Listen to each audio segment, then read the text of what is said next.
Je ne sais pas si ça vous est déjà arrivé d'aller plus ou moins bien dans votre vie, de façon parfois un peu extrême, genre plus trop envie de rien faire du tout, plus trop envie de vivre, tout ci, tout ça. Pour ma part, cela m'arrive de façon cyclique assez souvent. Et il se trouve qu'un jour, j'étais à l'abbaye de la Grâce, dans un état pas très joyeux du tout.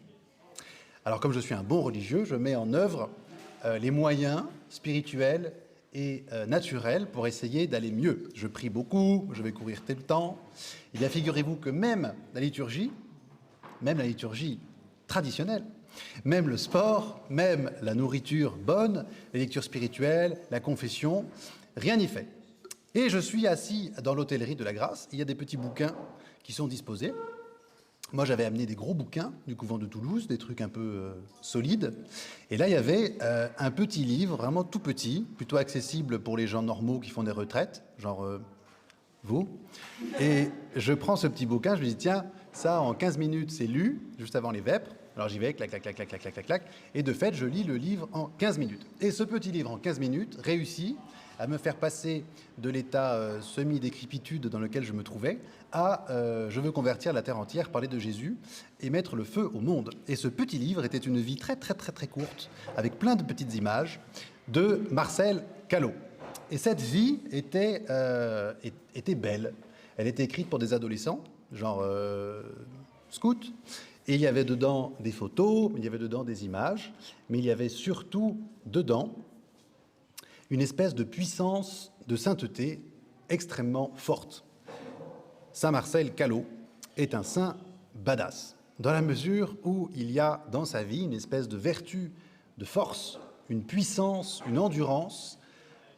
Et nous allons voir ce soir que cette force et cette endurance ne supposent pas nécessairement d'être un homme, n'est-ce pas, Héloïse? On le verra avec Jeanne d'Arc.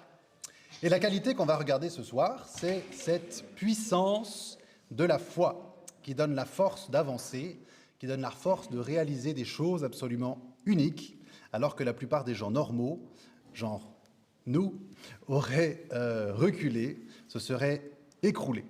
Presque un siècle après son existence, Marcel Callot peut donc envoyer cette force de sa vie à des gens qui ne sont pas au sommet de leur forme. Il l'a fait un peu pour moi une fois un jour, il le fait sans doute pour beaucoup de gens. La force, la badassitude n'est pas le seul attribut de la sainteté, et on le verra plus tard, il y a sans doute autant de saints que de caractère et que de tempérament, mais on va regarder ce soir cet aspect-là en particulier. Pourquoi ? Parce que c'est ce que des garçons ont demandé dans la voiture du retour du week-end à Boscodon. Quand je dis des garçons, j'inclus évidemment Philomène.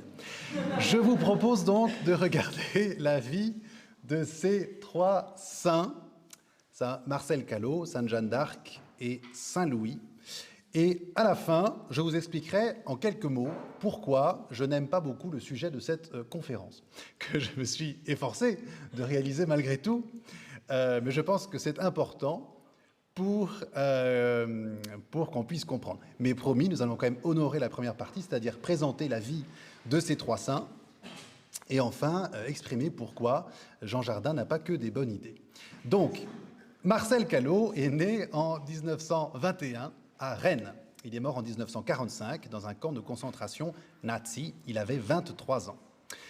Il vient d'une famille très simple, une famille ouvrière, très catholique. Il est le deuxième d'une famille de 9. Et dès son plus jeune âge, on pouvait percevoir en lui une joie de vivre, une piété importante, une énergie débordante. Il est enfant de chœur, il est scout de France, il est un élève sérieux. Enfin, à l'époque, il n'y a pas beaucoup de choix, hein. Un élève sérieux, une vie sans éclat. Nous aimons les scouts de France qui nous regardent, hein. Vraiment, beaucoup. Il y en a même au fond de la salle qui font une danse absolument ridicule. Une vie sans éclat, donc, avec cette ligne droite qu'on appelle la fidélité. La prière du soir était un rite familial, écrit sa sœur, non pas un rite ennuyeux, mais un temps où chacun savait que l'on se tenait devant Dieu. Marcel est discret, il n'est pas exalté du tout, il est assez taiseux, très pudique, mais dès son plus jeune âge, on sent qu'une force intérieure se forme. Il veut servir, il veut être utile au Christ. C'est sans doute les scouts de France qui vont approfondir ou qui vont développer cette qualité. C'est un électrochoc pour lui, la nature, la fraternité, le service, le silence. Il découvre qu'on peut être jeune, sportif, joyeux, populaire, sympathique et profondément croyant. Puis vient la JOC, la jeunesse ouvrière chrétienne. Je pense que pas beaucoup d'entre vous ont entendu parler de la JOC. Si, elle existe dans le diocèse de Marseille. Vous y allez une fois, vous n'y retournez plus. Parce qu'aujourd'hui, c'est un mouvement très, très, très âgé qui a choisi un positionnement ecclésial très, très, très particulier. Et aujourd'hui, on a plus de peine à sentir cette JOC dont parle Marcel Callot, mais qui est un beau mouvement, et nous aimons les membres de la JOC qui ne nous regardent pas parce qu'ils n'ont pas d'ordinateur. Et Marcel Callot est ouvrier, il est apprenti typographe dans un monde anticlérical, mais il veut illuminer le monde ouvrier de l'intérieur. Pas de mépris, pas de jugement pour ses collègues qui ne croient pas du tout en Dieu et qui, dans un milieu ouvrier, sont parfois même hostiles. « Je suis joquiste, non pour passer le temps, mais pour sauver mes frères », écrit-il dans une lettre. Il devient responsable de section, il va visiter les jeunes ouvriers, il va les écouter, les aider, et il va se servir de ses contacts privilégiés à l'usine pour les aider à retrouver le goût de la dignité. Il organise des soirées, des temps de réflexion, des moments de prière, et il est profondément aimé.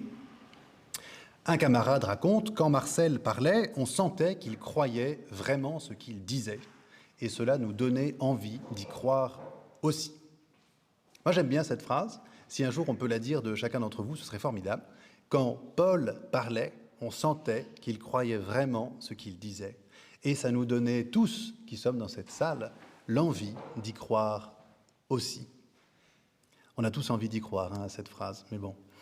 En 1942, il rencontre Marguerite. Et ça peut paraître curieux, vu ce prénom, ils tombent amoureux. Ils ne sont pas en couple comme aujourd'hui, et leur amour est chaste, exigeant, ancré dans la foi. Ils prient ensemble, ils s'écrivent, ils s'épaulent. Et dans une lettre bouleversante, Marcel écrit, vous pouvez la noter, parce que quand on écrit ça à sa... C'est même pas fiancé encore, je pense que c'est... On se tutoie. Si je t'aime, c'est pour que tu sois sainte. Le plus beau cadeau que tu puisses me faire, c'est une âme plus proche de Dieu. Point. Ils envisagent le mariage, ils se préparent au mariage, et d'un coup, la guerre va tout bouleverser.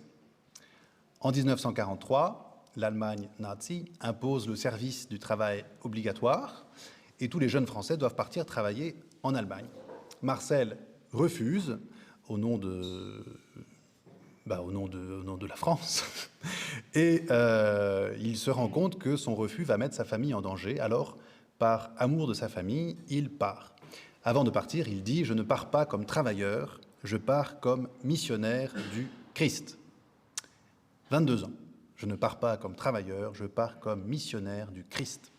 Et donc, il travaille en usine, en Autriche, à Linz, non pas à Linth, mais Linz, dans des conditions dures, hostilité des chefs, fatigue, solitude, mais il reste debout, il prie et il console.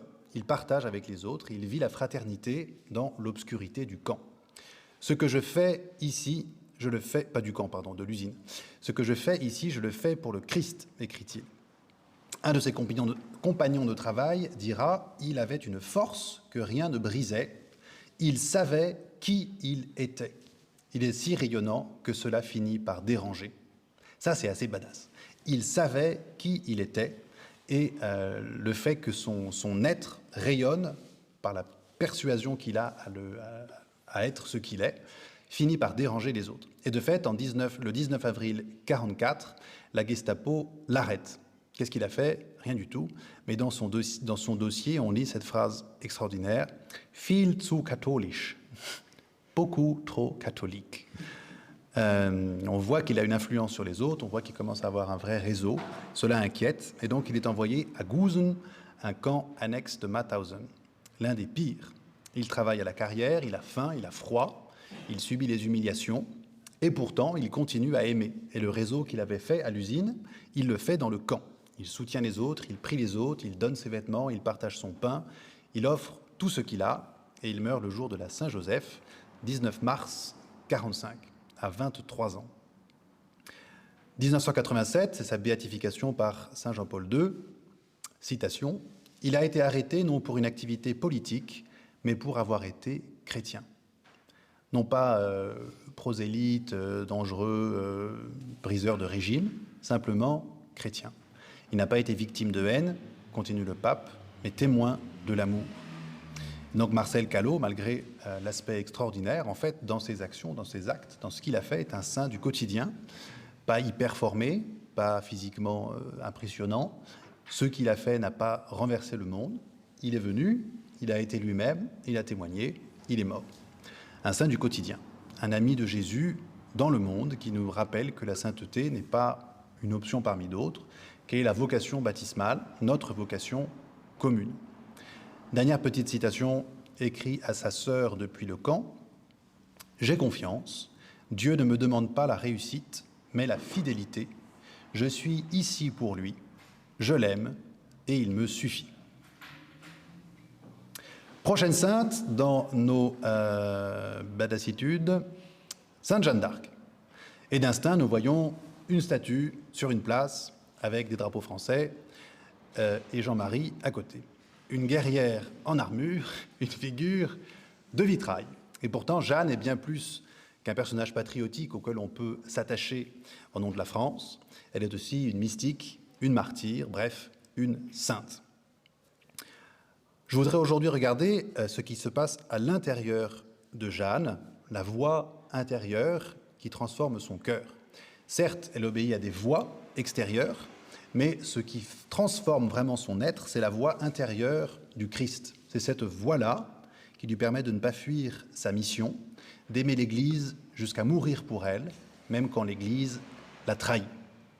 Jeanne naît en 1412 à Domrémy, petit village aux confins de la Lorraine. Elle est fille de paysans, elle ne sait pas lire, elle ne sait pas écrire, et comme la moitié des saintes, elle garde les moutons. Elle file la laine, elle prie beaucoup, et très tôt, elle a une vie intérieure profonde. Vers l'âge de 13 ans, dans le jardin de son père, elle entend pour la première fois une voix, et elle dira, c'est une voix qui venait du côté droit de l'Église, elle était plus belle que tout ce que j'ai jamais entendu dans ma vie. Cette voix, c'est la voix de Sainte Catherine d'Alexandrie, Saint Michel, Sainte Marguerite. Et elle, pas Marguerite Marie Alacoque, bien évidemment, elle la prépare, elle lui dit « Dieu a un grand projet pour toi ». Jeanne a peur, elle se débat, mais elle écoute et elle obéit. La France, à l'époque, est en ruine, c'est la fin de la guerre des 100 ans, et les Anglois occupent le nord du pays. Le roi légitime, le dauphin Charles, n'est pas couronné, les nobles se déchirent, le peuple se désespère, et Dieu choisit quelqu'un pour régler tout cela, une jeune bergère qui ne sait pas lire, elle a 17 ans et elle va changer l'histoire. Que lui disent donc les voix ? Elle lui confie une mission extraordinaire, libérer la France des Anglais, faire sacrer Charles VII à Reims. Elle hésite, elle doute et elle dira à son procès « J'avais grand peur et ne me sentais pas capable de conduire une armée ». Mais les voix persistent et l'assurent du soutien divin en la pressant d'agir. Après plusieurs tentatives infructueuses, elle parvient à convaincre le capitaine Robert de Baudricourt de la laisser partir pour Chinon, où se trouve le dauphin de Charles. Le dauphin Charles, parce que le dauphin de Charles, à l'époque, est dans l'aquarium de sa mère. C'est un long voyage dangereux qu'elle entreprend vêtue d'habits d'homme pour plus de sécurité. À Chinon, elle doit surmonter les doutes, la méfiance de la cour royale. Et il y a une anecdote comme quoi Charles VII se déguise en courtisan autour de lui. Et Jeanne, guidée par ses voix, va directement le voir lui, le reconnaît et lui révèle des secrets que seul le roi pouvait connaître.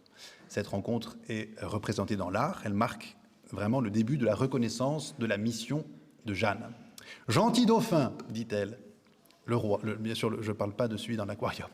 Je suis venu de la part de Dieu pour que vous soyez sacré roi à Reims. » Le théologien Gerson, qui la soutiendra, dira plus tard « Il y avait dans cet enfant, à ce moment, plus de foi et de fermeté que dans tous les docteurs. » Elle est soumise à un examen, on la fait parler pour expliquer ses voix, et les théologiens concluent « Rien ne s'oppose à ce qu'on lui fasse confiance. » Elle est donc autorisée à rejoindre l'armée française. Elle reçoit une armure, une épée et un étendard sur lequel il y a le Christ en majesté et les anges. Jeanne n'est pas une guerrière, elle ne tue pas les gens avec son épée, malgré le film de Luc Besson. Elle est présente sur le champ de bataille, elle exhorte les troupes, elle porte le drapeau et elle insuffle un moral incroyable aux soldats français, démoralisés par des années de défaite. Comme on dit en le sport, elle leur donne le fit. Premier grand fait d'armes en 1429, la levée du siège d'Orléans, ville assiégée par les Anglais depuis des mois. L'arrivée de Jeanne insuffle une nouvelle énergie aux troupes françaises et en quelques jours, les Anglais sont forcés de lever le siège. Cette victoire est considérée comme un miracle par beaucoup de gens. Elle a un retentissement considérable, il change le cours de la guerre et la pucelle d'Orléans est, dans sa réputation, une envoyée de Dieu. Après Orléans, elle pousse le roi à aller à Reims et malgré les conseillers qui hésitent, elle tient bon. Il plaira à Dieu que nous y arrivions, dit-elle, si Charles est vraiment le fils du roi des cieux. Et de fait, le 17 juillet 1429, Charles VII est sacré roi. Jeanne est là, près de lui, en larmes. Elle a accompli sa mission. C'est là que se fait le tournant. Les politiques vont reprendre la main et Jeanne devient trop importante, trop droite, trop pure, trop libre. Elle veut libérer Paris, le roi la freine. Elle continue avec ses fidèles, mais le vent tourne. Elle est capturée en 1430 par les Bourguignons. Elle est vendue aux Anglais. Charles VII ne bouge pas et l'Église non plus. L'évêque Cochon, allié des Anglais, monte un procès avec un AU, monte un procès politico-théologique pour la briser, qui est une parodie de justice, où Jeanne est seule contre des dizaines de clercs, juristes, théologiens. Elle tient bon et elle répond avec une intelligence lumineuse. « Êtes-vous en état de grâce ?» lui demande-t-on. Et elle répond « Si je n'y suis, Dieu m'y mette. Si j'y suis, Dieu m'y garde. » Elle subit des pressions, des menaces, des pièges. Elle s'en sort toujours. Et elle est accusée d'hérésie, non pas pour ce qu'elle croit, mais pour avoir obéi à Dieu plutôt qu'aux puissants de ce monde. Elle est condamnée, brûlée vive à 19 ans, le 30 mai 1431. Ses dernières paroles, il y en a 3, sont « Jésus, Jésus, Jésus ». Et un soldat anglais dira « Nous avons brûlé une sainte ». À peine 25 ans plus tard, son procès est cassé. On reconnaît qu'elle était innocente. Et beaucoup plus tard, en 1920, elle est canonisée par Benoît XV, qui était le pape d'avant Benoît XVI. Excusez-moi, je suis toujours un petit peu ému quand je dis ça. Elle devient patronne secondaire de la France. Elle devient un signe que la grâce peut tout, que Dieu parle encore et que la foi est plus forte que les armées. Jeanne, donc, était jeune, elle était pauvre, elle n'avait pas de pouvoir. Elle a renversé les puissants, elle a rallumé la flamme d'un royaume, elle a rappelé au roi qu'il était le lieutenant de Dieu. Quelques leçons qu'elle nous donne, la foi inébranlable, elle a cru toujours dans les voies qu'elle avait reçues, elle a cru dans sa mission divine alors que tout semblait perdu, et elle a trouvé son courage non pas dans ses qualités personnelles, mais dans la force de sa foi.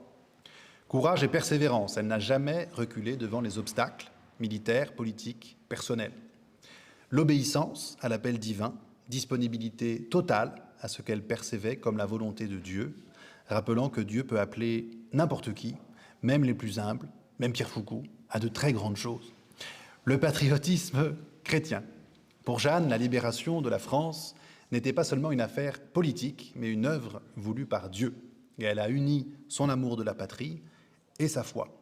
Et enfin, le martyre pour la vérité, en refusant de renier ses convictions. Elle choisit la mort plutôt que de trahir sa conscience. Troisième saint, troisième badass, Louis IX, plus connu sous le nom de Louis le Badass. Saint Louis. Son règne est un exemple frappant de la manière dont la foi chrétienne peut imprégner, transformer l'exercice du pouvoir, faisant de lui non seulement un grand roi, mais un véritable saint. La France a besoin d'un saint Emmanuel ou d'un saint président qui puisse faire ce qu'a fait Saint Louis, c'est-à-dire sans jamais transiger sur ses principes, réussir dans la douceur, la finesse, l'intelligence, à gagner l'adhésion de tous pour gouverner en lien avec l'Évangile.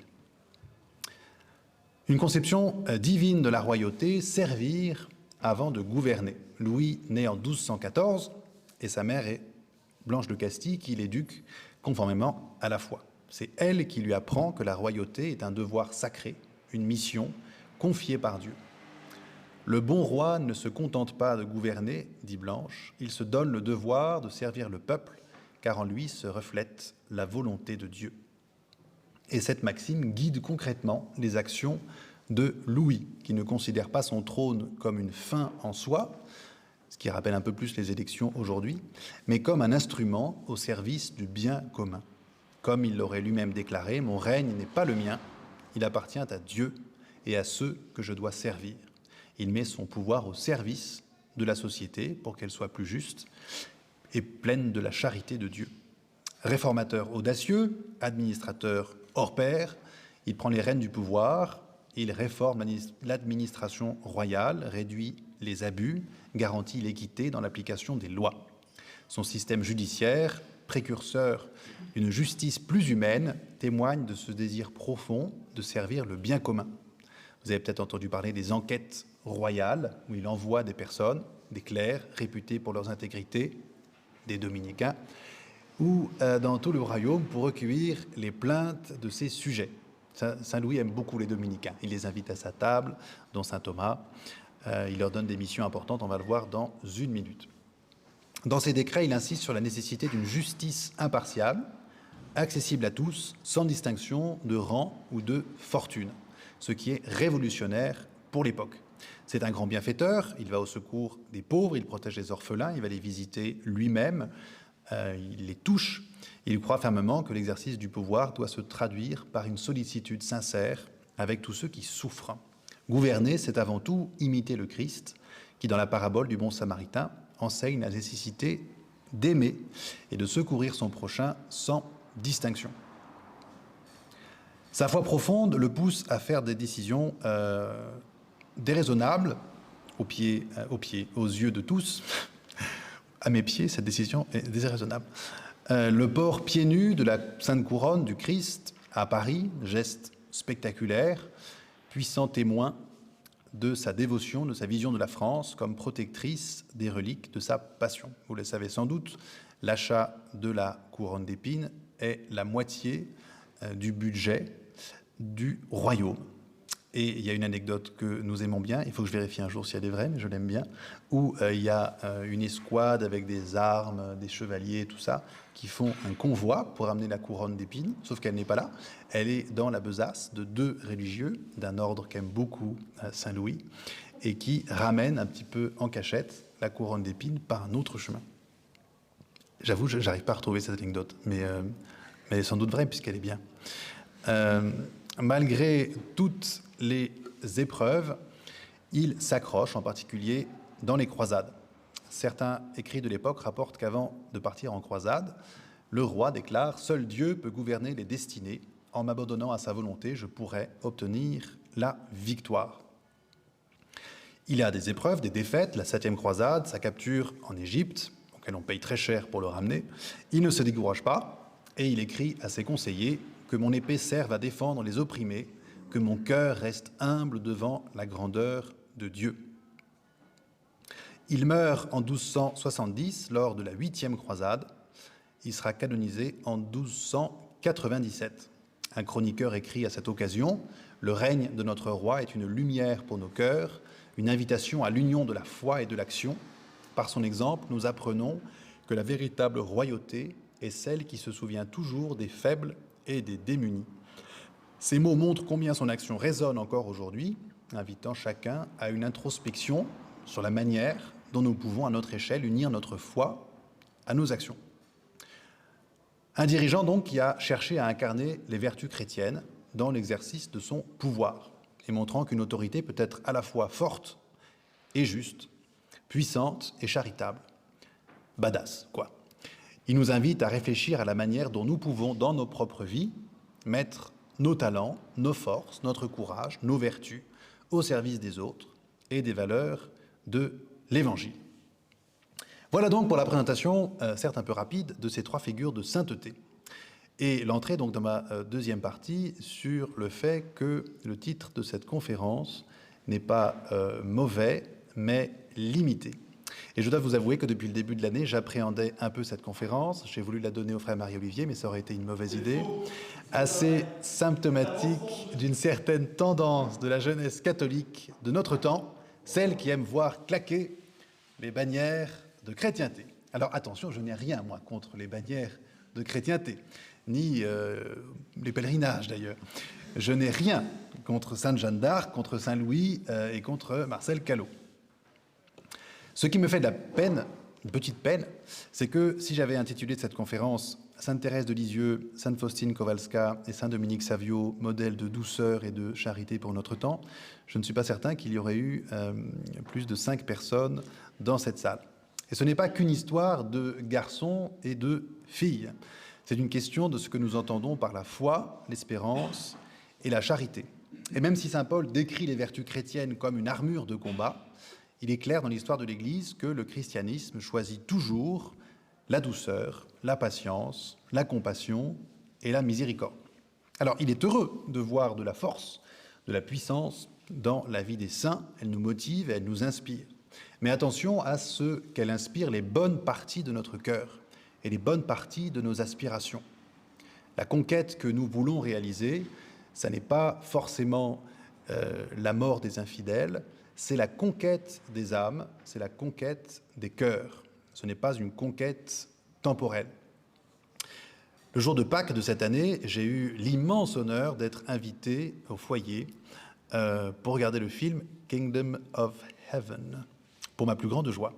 Et il y a plusieurs moments où, devant l'armée des croisés, on voit une croix revêtue d'or qui scintille, et elle s'avance comme ça dans le désert face à l'armée des infidèles. Et à ce moment-là, il y a une telle fierté pour cette croix et un tel amour de la croix qu'on est tout à fait préparé à voir les épées de la chrétienté défoncer les infidèles. On en est plutôt content. Et quelque chose à l'intérieur de nous excuse cela et excuse la violence, les bras arrachés, puisque c'est pour le triomphe du Christ.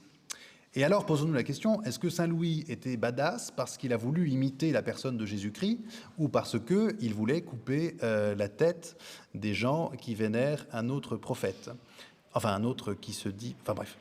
Est-ce que Sainte Jeanne d'Arc était badass parce qu'elle a écouté la voix du Seigneur toute sa vie ou parce qu'elle a défoncé les méchants anglois en tenant la bannière du Christ? Est-ce que Marcel Callot était badass parce qu'il a voulu répandre la joie et l'amour du Christ ou parce qu'il a brandi avec fierté la croix de Jésus devant la croix gammée? J'avoue, j'aime bien cette expression. J'écrirais bien un livre à cette occasion, mais j'aurais de la peine à être objectif, je pense, vu mes blagues régulières. Je ne suis pas en train de relativiser la force et le courage de nos saints, mais je veux regarder avec vous pourquoi et comment il faut les admirer aujourd'hui. Et ce n'est pas tant pour l'aspect extérieur très impressionnant de la conquête militaire ou de la force brute, mais pour la transformation intérieure de leur être. Ils ont tous été consumés par l'Esprit Saint. Jésus leur a brûlé le cœur, et c'est pour cela qu'ils ont ensuite pu mettre toute leur vie à son service. Et en cela, il n'y a pas de saints badass à côté des autres saints. Il y a des saints qui sont mis dans des circonstances particulières où leurs qualités humaines vont se déployer d'une façon très impressionnante. Mais il y a autant de modèles de sainteté que de saints. Certains se ressemblent un peu plus les uns les autres, c'est vrai, mais c'est un même esprit qui donne la sainteté à tous. Et je suis obligé de vous le dire, c'est décevant, l'Esprit Saint n'est pas d'abord badass. Il l'est sans doute, mais ça n'est pas sa première qualité. Parmi les dons de l'Esprit Saint, il y a la force, c'est vrai, mais il y a aussi la sagesse, l'intelligence, le conseil, la connaissance, la piété et la crainte de Dieu.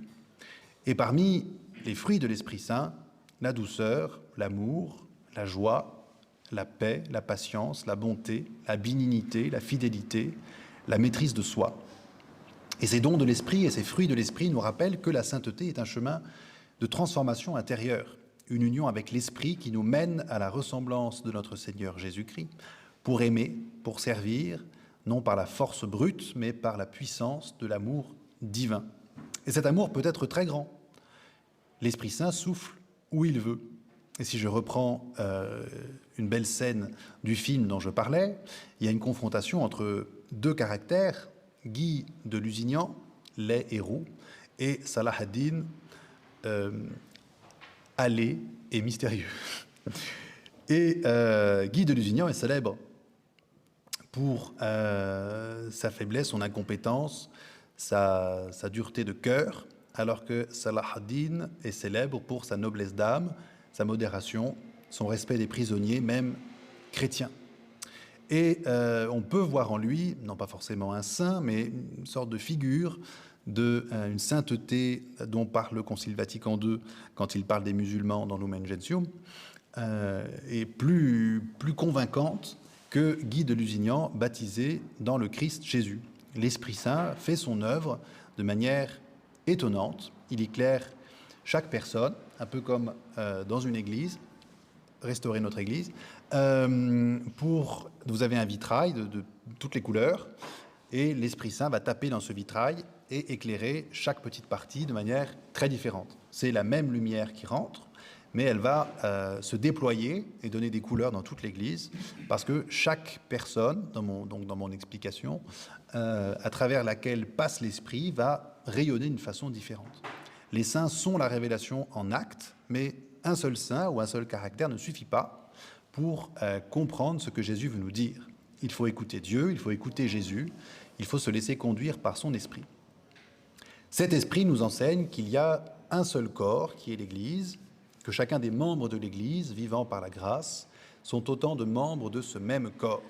Et ainsi, il n'y a pas de catégorie de saints ou de catégorie de fidèles qui seraient plus badass que les autres. Nous sommes baptisés, tous membres d'un même corps. Et l'unité de ce corps est manifestée de diverses manières. L'unité eucharistique, qui est la plus grande, pouvoir célébrer à la même table, pouvoir boire à la même coupe, l'unité autour du pasteur, que symbolise l'évêque, l'unité autour de l'enseignement d'une doctrine unique qui ne change pas, mais qui évolue concile après concile. Et les chrétiens catholiques se reconnaissent donc dans l'ensemble des conciles. Vous le savez peut-être, les orthodoxes retiennent un certain nombre de conciles, les 7 premiers conciles œcuméniques, mais nous osons affirmer avoir la version la plus aboutie de la révélation, dans la mesure où nous acceptons tous les conciles, depuis le premier concile de Jérusalem jusqu'au dernier concile, Vatican II. Nous recevons tous les conciles, ni un seul, ni tous sauf un.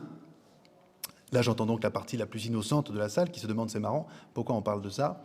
Et l'autre partie plus perspicace de murmurer, le frère nous fait un sermon, retour du pèlerinage de Chartres. Le gars se régale. Calmons-nous. Si la voiture que je conduisais au retour de Boscodon nous a fait méditer sur ce thème étonnant des saints badass, c'est néanmoins que je pense qu'il y a un petit risque de ne regarder qu'une partie de ce que c'est que la sainteté chrétienne, et donc qu'une partie de ce que c'est que le christianisme ou la chrétienté, la foi catholique, la Sainte Messe, tout ci, tout ça. Notre génération a manqué de transcendance, de sacré, de sacrifice, d'exigence, et elle a, à mon sens, un petit risque. Elle a besoin de s'appuyer sur du solide, sur de l'engageant.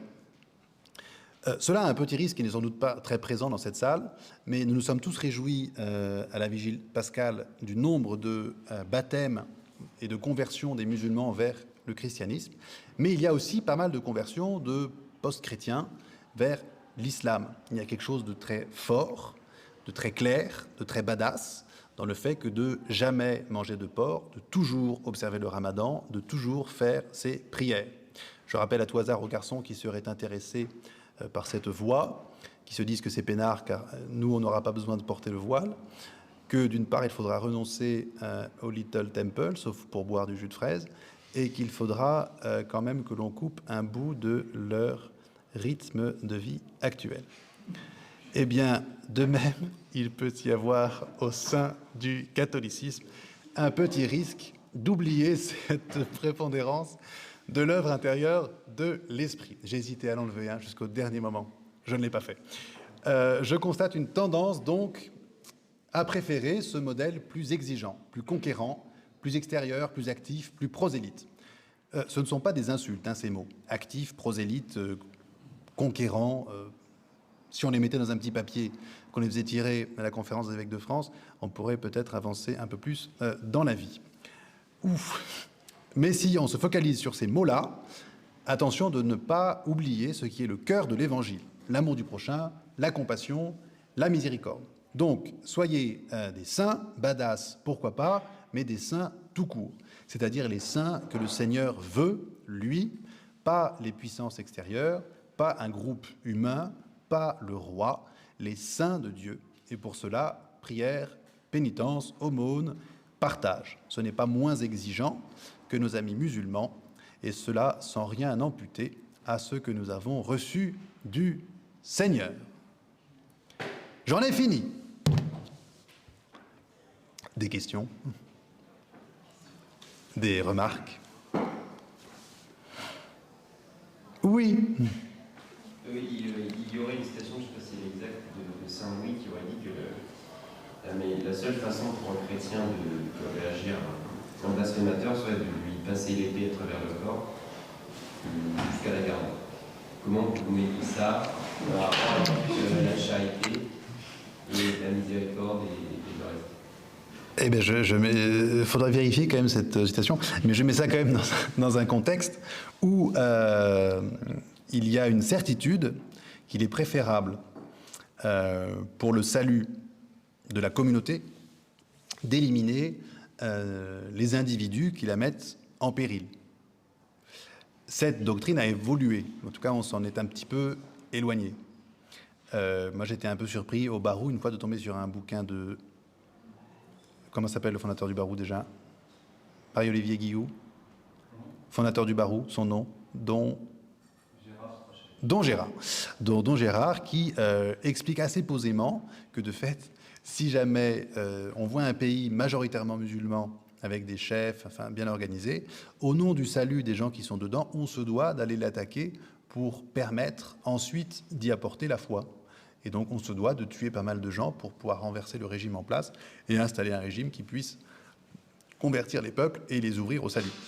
Alors aujourd'hui, il n'y a pas tellement ça dans les textes officiels de l'Église avec les décrets sur la liberté religieuse. Et donc Saint Louis n'est pas tellement dans la liberté religieuse à l'époque. Il est plutôt dans le salut du plus grand nombre. Et de fait, quand Saint Dominique échoue, il n'y a pas de mot, à convertir les albigeois, j'arrive. Il laisse la place à la croisade. Alors c'est pas son bonheur, il est sur le côté, mais il a essayé par la parole. Et une fois que c'est pas réussi, on se dit, il faut y aller parce que toute la France est en danger de perdre la foi. On tabasse. Aujourd'hui, on ne fait plus comme ça. Je ne réponds qu'aux questions exprimées à voix haute. Oui, Mathilde. Oui. J'ai pas dit... Non, mais déjà que je me suis trompé sur Philomène il y a 5 minutes. C'est un peu contradictoire vu que Dieu, dans les 10 commandements, il nous a dit qu'il ne tuera pas. Tout à fait. C'est ce que j'essaye d'exprimer. Sauf que Dieu, il y a toujours eu quand même, dans les questions de légitime défense, tout ci, tout ça, la guerre juste, la possibilité de tuer, mais on a estimé que ça n'était pas juste que de tuer simplement pour transformer la foi de quelqu'un. Mais pendant toute une période, on a pensé que c'était une bonne chose.